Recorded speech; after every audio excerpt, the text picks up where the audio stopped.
Olá pessoal, eu sou a enfermeira Railine. Hoje eu vou ministrar a nossa terceira aula da disciplina Saúde do Idoso e do Jovem Domiciliado, tá certo? E aí hoje a gente vai falar temos duas aulas, e a gente vai falar nessa primeira aula sobre os efeitos das medicações nos idosos. E aí, na última década, a gente tem observado assim, um acréscimo muito grande em relação à porcentagem dos idosos referente à população em geral, né? Então, a gente tem uma redução do nascimento, né? E da evolução econômica médica que favorece a esperança de vida, né? E aí, há 100 anos atrás, 2% da população tinha uma idade superior a 65 anos. Então, a gente tem uma porcentagem baixa, né? E aí, a porcentagem das pessoas com mais de 85 anos, ela aumentou em 40% na última década. Então, a gente pode se duplicar, né, no século 21. E aí a gente tem assim, a cada 4 de 5 idosos possuem uma patologia crônica, e a gente crê que as novas técnicas de diagnóstico em relação a essas patologias, elas ficariam mais facilmente para a gente identificar.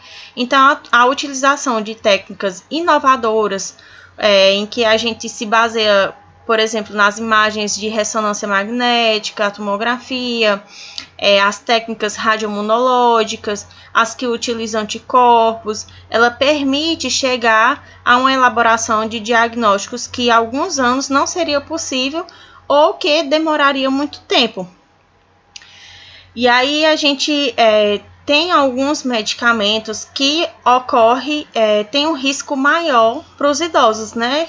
Apontando assim os fármacos e situações que aumenta a probabilidade de desenvolvimento de transtornos no doente idoso. Tende como citar, tem uma maior sensibilidade desse grupo, a parte dos psicotrópicos, né? Então, os fármacos que são eliminados predominantemente por via renal e pela acumulação que pode ocorrer naturalmente, ocasionando um desenvolver efeito secundário, que são os ADRS. Então, a sigla ADRS significa desenvolver efeitos secundários a partir de uma medicação. E aí, no doente idoso, a gente tem que considerar fortemente o desenvolvimento da interação farmacológica, atendendo os principais, principalmente o fator que existe uma polifarmácia, né, com consequência das patologias. E aí, com isso, a gente pode ocorrer a ADRS, né, com o aumento da idade, sendo que na década de 80 e 90, 2 a 3 vezes maiores do que as idades inferiores a 50 anos. Então, esse fator ele é atribuído a uma temperatura múltipla, né, a gravidades patológicas e a idade. A gravidade em relação à doença em si, juntamente com a idade. E aí a gente tem as terapêuticas múltiplas, a gravidade da doença e a idade avançada, que são algumas interações que comportam a questão da ADRS. E aí a gente encontra também demonstrado que as ADRS ela contribui para uma maneira significativa para a mobilidade e para a admissão hospitalar. Então, no estudo realizado no hospital psicogeriátrico, 16% da hospitalização foram atribuídos por ADRS. Em outro estudo, a gente verifica que as ADRS eram responsáveis por 10,5% da hospitalização dos idosos. Então, dentre as ADRS mais frequentes, a gente pode citar a confusão, a ataxia, a queda, a hipotensão postural, a retenção urinária e a obstipação. Então, são as ADRS mais frequentes nos idosos, tá certo? E aí, dentro dos fármacos que estão responsáveis por essas frequências, né, a gente pode citar como os hipertensivos, antiparkinsonianos, antipsicotrópicos e os sedativos.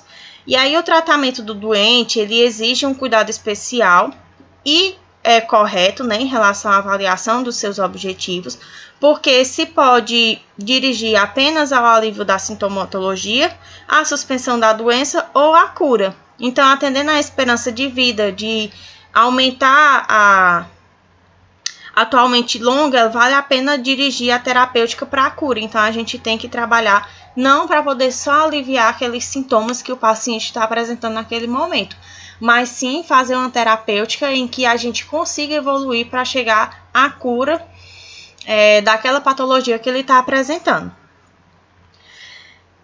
E aí, alguns determinantes principais que alteram a resposta dos fármacos no idoso, já se referiu o fato da existência da patologia múltipla, né, no idoso, que pode se complicar e dificultar a questão do diagnóstico, e assim com a escolha da terapeuta adequada. Então, a complexidade terapêutica que obriga o diagnóstico, assim como a existência de várias outras doenças associadas, conduz ao aparecimento do erro terapêutico. E aí a má adesão, a uma maior prevalência ao surgimento da ADRS e de interações medicamentosas no idoso. Então, quando a gente avalia uma terapêutica no idoso, a gente tem que considerar 3 peças fundamentais, que é a parte do prescritor, do doente e do medicamento. Relativamente ao prescritor, deve-se ter uma atenção às dificuldades, porque ele passa na elaboração de um diagnóstico correto, com base para poder escolher adequadamente o medicamento. Então, o prescritor não deve nunca esquecer que o idoso requer cuidados especiais, iniciando-se pela dificuldade do doente ter que compreender as instruções recebidas. E aí o doente idoso, pelo envelhecimento natural, ele possui uma característica própria, né, resultante da deteriorização mental e física, e ele é o próprio responsável por alguns problemas terapêuticos, né, nomeados os quais são condicionados pela necessidade de tomar um grande número de medicamentos, pela fraca adesão, pelo número elevado, a questão do erro da medicação que comete, os quais a gente pode afirmar serem induzidos pela polifarmácia, que é um sujeito que uma das questões que pode estar envolvendo esse número elevado de medicamento que o paciente está tomando. A confusão mental, a falha de memória, as perturbações visuais e auditivas, a destreza manual reduzida, né, são fatores que condicionam também a terapêutica no idoso. E aí devemos considerar também algumas alterações sofridas pelo medicamento nesse grupo etário, né, no âmbito da farmacocinética e da farmacodinâmica. Então, as alterações do processo homeostático e a automedicação. Quando surgem essas ADRS, torna-se por mais vezes difícil distinguir entre elas e a própria doença. Então, para que o efeito que conhecemos como a sintomatologia com exatidão, todos os medicamentos que o doente deve tomar, não esquecendo o uso da automedicação em relação à temporal entre a tomada de medicamento e o aparecimento da DRS. E aí, de um modo geral, os efeitos secundários surgem logo no início da terapêutica até as primeiras semanas. Então, há, no entanto, uma exceção, né, quanto à manifestação de um agravamento de uma doença previamente existida, como a insuficiência cardíaca, renal ou hepática, a desidratação, casos que surgem geralmente durante uma terapêutica prolongada. E aí pode ainda suceder que as ADRS surjam após a suspensão da terapêutica, como sucede com os efeitos induzidos, né, pela suspensão dos psicofármacos. Então, a identificação dos medicamentos responsáveis pela ADRS ela é fundamental e pode ser conseguida pela aplicação de vários procedimentos, né? A suspensão do fármaco suspeito, né, dessas alterações, a monitorização do doente com a avaliação do desaparecimento das ADRS, e a verificação do seu desaparecimento quanto à readministração do medicamento. E aí essa última fase não pode ser realizável pelo doente que não consegue suportar os efeitos adversos ou se estes possuem a vida doente um perigo. Então, se ocasionar algum perigo à vida do paciente, ou então ele não suporta essas alterações que estão causando nele, a gente não pode realizar essa última fase de readministrar o medicamento. E aí a gente tem as categorias dos efeitos secundários, né? Que surgem nos idosos ou em grupos etários, pode ser considerado duas classes principais. As reações dose-dependente, que pode se manifestar simplesmente com a extensão dos efeitos farmacológicos, como a hiponatremia, pelos diuréticos ou sedação, ou pelo aparecimento de outras propriedades farmacológicas de medicamento. Temos as reações idiosincráticas, independente da dose, e imprevisível, então inclui-se nessa classe as reações alérgicas e a parte da icterícia, que pode ser provocada pela clopromazina, e aí alguns fatores condicionados do aparecimento das ADRS, a gente passa a rever fatores que contribuem para o aparecimento das ADRS em idosos e como proceder para poder minimizar o seu desenvolvimento. E a gente tem a adesão terapêutica, né, que na maioria dos casos de idosos não segue em rigor as instruções recebidas. Pode ser de várias causas dessa falta de adesão, como a falta dele ter dificuldade de compreender as instruções dadas pelo médico ou pelo profissional de saúde. Então, este fato faz com que os medicamentos não sejam tomados na dose prescrita ou com os intervalos de tempo recomendado. Pode ainda ser alterada a relação da duração da terapêutica ou não ser seguidos os cuidados adicionados recomendados, sem os quais os resultados finais desejados não são seguidos. E aí tem a parte da confusão mental, que está também na origem de muitos erros da terapêutica, que se traduz por enganos de doença, horário da tomada do medicamento, na troca de medicamento. Então, o idoso não raramente toma uma dose mais elevada de um medicamento com o objetivo de se curar mais rapidamente, ou para poder para que o resultado do tratamento seja melhor. Então, pode ainda suceder que se esqueça que já tomou um dado medicamento e passe algum tempo ele repita a dose. Então, a gente tem que ter esse cuidado. Então, a gente pode também esquecer que tomou o medicamento ou voluntariamente não só tomar por razões de várias ordens, não gosta do sabor do xarope, atribui o medicamento a uma reação desagradável, tem uma dificuldade em engolir a cápsula ou o comprimido, está convencido que o medicamento não lhe é útil, tem dificuldade em abrir o frasco pela redução da destreza manual. Então, tudo isso pode estar relacionado na parte das alterações da medicação dele. E aí a gente tem a visão deficiente, que pode ser também responsável por enganos, né, por dificultar a leitura das instruções escritas na embalagem, por conduzir a troca de um medicamento, principalmente se os ambos são comercializados pelo mesmo laboratório e apresentam uma coloração igual. Então, a gente tem essa má adesão, né? A falta de compreensão, a confusão mental, a visão deficiente, tremores das mãos, voluntária. Então, a gente tem a obrigatoriedade da medicação do volume rigoroso, né? Em relação a ser uma colher ou quantas gotas. Então, pode também dificultar essa adesão, porque o doente pode não ver cair as gotas, o tremor das mãos pode não permitir manter a colher diretamente sem que tenha aquela tremida, né? E pode ocasionar de derramar medicação e ele acabar nem vendo. Então, a gente tem que ter todos esses cuidados, tá certo? E aí, a gente tem as modificações farmacocinéticas, que, pelas suas características fisiológicas diferentes, pode surgir no idoso, modificando, assim, toda a parte da farmacocinética, que vão condicionar uma resposta diferente a ação dos medicamentos, até mesmo o aparecimento dessas ADRS. Então, a gente tem a absorção e a biodisponibilidade, que com a idade o pH gástrico ele eleva-se, então há um atraso no esvaziamento gástrico, uma motilidade reduzida, né, um decréscimo de fluxo sanguíneo intestinal.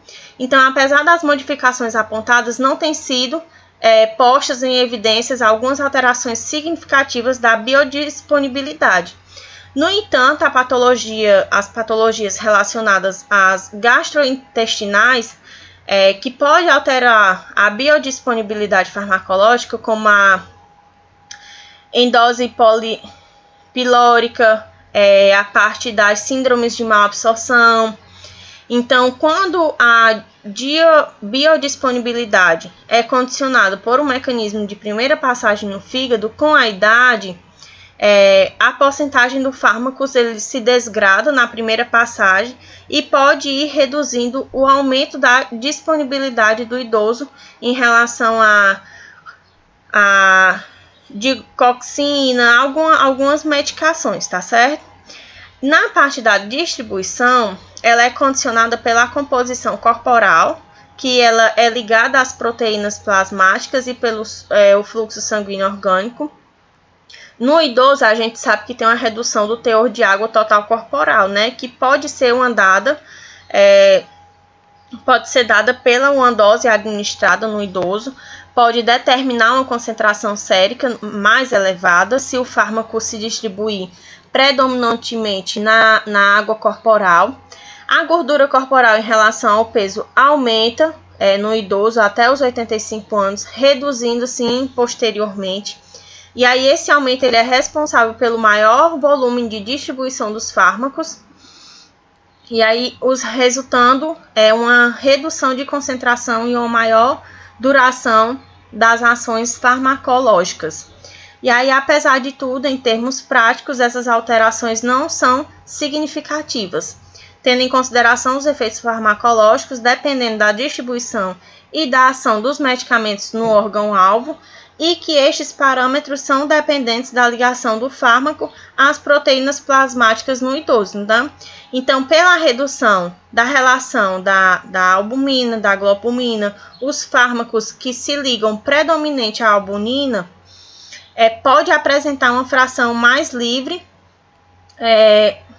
mais elevada, né? A fração farmacologicamente ativa, ou vice-versa, quando o fármaco se liga à globulina.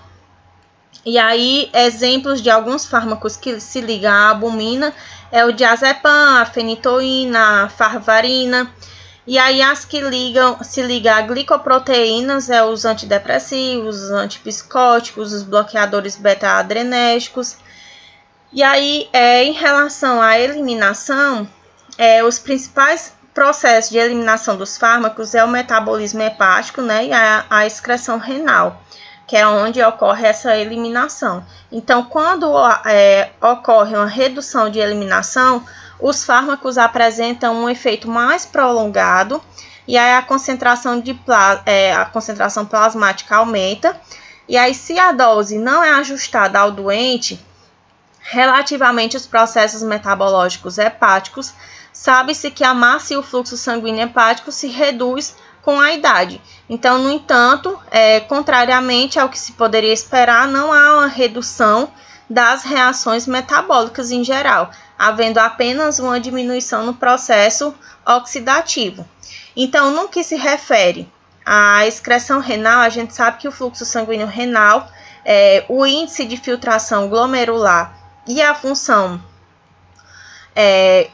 em relação com a idade, sendo a filtração glomerular reduzida a 35% em pessoas com 90 anos. Então, a gente deve se notar que através da depuração da creatina, essa modificação não é visível, porque paralelamente o idoso apresenta uma massa muscular menor do que a produção da creatina inferior, né, em relação aos dados dos valores normais.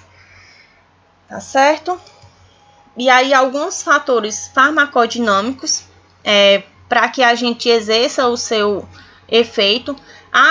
tem a consideração em relação à sua ação a nível de receptor e processos hemostáticos, né, do doente. E aí a gente pode estar alterado no idoso a sensibilidade de receptores, a resposta dos receptores, que hoje em dia está melhor estudado nos idosos, que é a função beta-adrenoreceptor. No entanto, existe uma divergência na opinião de alguns investigadores, né?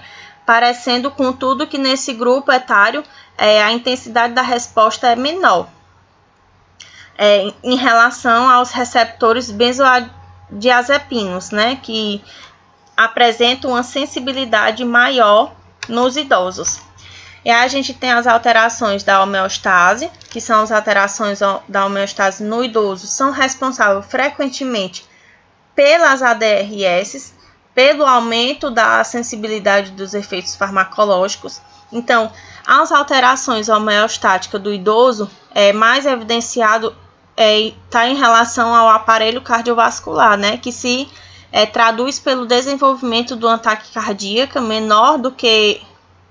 menos marcada do que no jovem, como resposta a certos estímulos.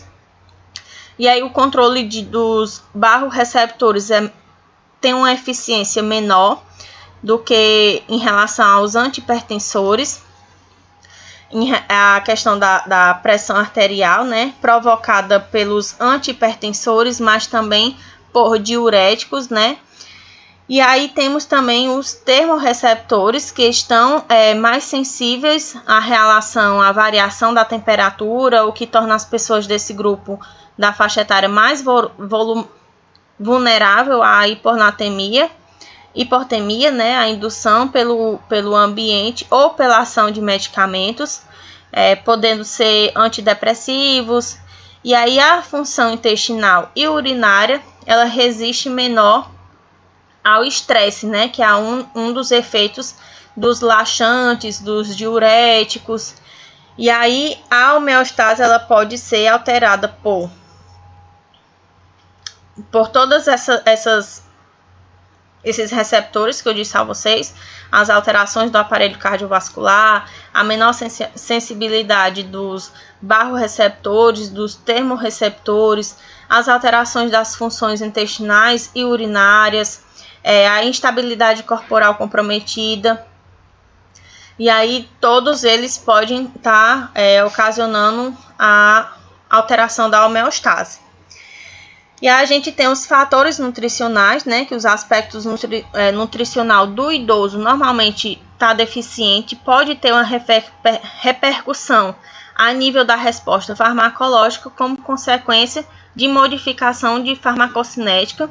E aí tivemos já a ocasião de se referir a implicações em relação da hipoalbuminemia.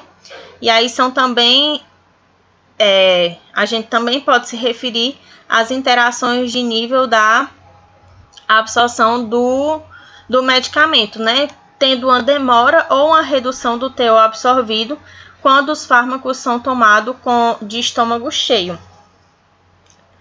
E aí a gente tem a patologia, onde há uma doença comum nos idosos, né? Que pode ser responsável por alterações da resposta farmacológica, como as lesões das mucosas gástricas, a obstipação, a insuficiência coronária e cardíaca, a hipertrofia prostáticas.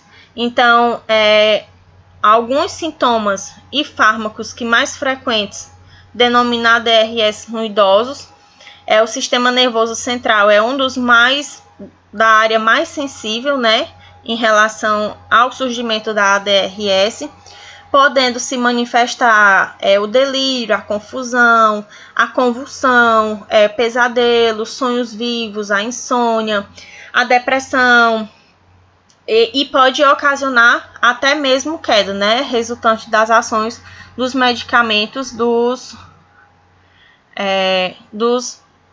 sistema nervoso central. E aí a gente tem algumas considerações sobre a administração de medicamentos no idoso. o uso dos medicamentos entre os indivíduos acima de 65 anos é um fator de preocupação, né, dado pelas possíveis ocorrências em relação às reações adversas no organismo mais frágil. Então, a gente tem que ter todo esse cuidado quando a gente vai administrar os medicamentos em idosos, para poder a gente estar ciente do que pode acontecer com eles, conseguir observar e identificar o que é que está causando, qual essas alterações secundárias. O paciente sentia uma dor ao urinar, por exemplo. Ele já sentia essa dor ao urinar antes do medicamento, então já está sujeito a se tornar um ADRS, né? Aos efeitos secundários após a medicação. Então, são esses cuidados que a gente tem que ter quando vamos administrar o medicamento no idoso, né? Para poder não estar causando mais problemas a eles e a gente conseguir reverter o quadro para poder ter uma finalidade melhor na parte a parte terapêutica, tá certo? E aí a gente tem algumas regras em gerais em relação à preparação da medicação e à administração. Então a gente tem que orientar e tomar para si mesmo. Quando for preparar a medicação, não estar conversando, né, durante o processo dessa preparação de medicamento, para poder não ter uma distração e aí acabar prejudicando, alterando a dosagem do medicamento. Enquanto a gente prepara o medicamento, a gente tem que ter sempre em mãos também a bula do medicamento e a prescrição médica. Ler o rótulo do medicamento 3 vezes antes de seguir para a etapa do comparecer, juntamente com a prescrição, antes de retirar o recipiente do armário, colocar o medicamento no recipiente para administração, repor o recipiente no armário. Isso são algumas alterações no âmbito hospitalar. E aí, na bandeja onde a gente coloca o medicamento, a gente deve sempre ter junto o cartão e o recipiente de medicamentos. Não tocar com as mãos em pastilhas, em drágeas, em cápsula ou comprimido, para poder não estar levando bactérias juntamente a essa medicação. Antes de fazer a administração do medicamento, a gente deve esclarecer ao paciente qualquer dúvida. Fazer sempre a anotação no relatório, sempre que a medicação não for administrada, indicado por qual motivo. Então, se você for administrar o medicamento e o paciente não aceitar, lá na nossa parte das evoluções, das anotações de enfermagem, a gente tem que anotar assim para poder ficar respaldado em que o paciente se recusou a tomar a medicação por determinado motivo. E aí, somente administrar a medicação o que se deve dar baixa, nunca antes. Então, você dá a medicação, depois você dá baixa na medicação, tá certo? Que é a nossa verificaçãozinha que foi administrado. E aí, qualquer efeito do medicação ou queixa do paciente, ele deve ser anotado também de forma detalhada, tá certo? Então, são algumas etapazinhas que são fundamentais para poder, na hora lá que a gente estiver trabalhando, tá ciente disso. E aí eu vou dizer só uma parte do que corresponde a cada, em relação à quantidade. Por exemplo, tipo, uma colher de sopa, ela corresponde a 15 ml. Uma colher de sobremesa, ela corresponde a 10 ml. Uma colher de chá, ela corresponde a 5 ml. E uma colher de café, ela corresponde a 3 ml, tá certo? Geralmente a gente tem esse costume de dar medicação em colher, então a gente sabe mais ou menos quanto dá por ml. Então, a gente fica por aqui com essa aula. Até a próxima.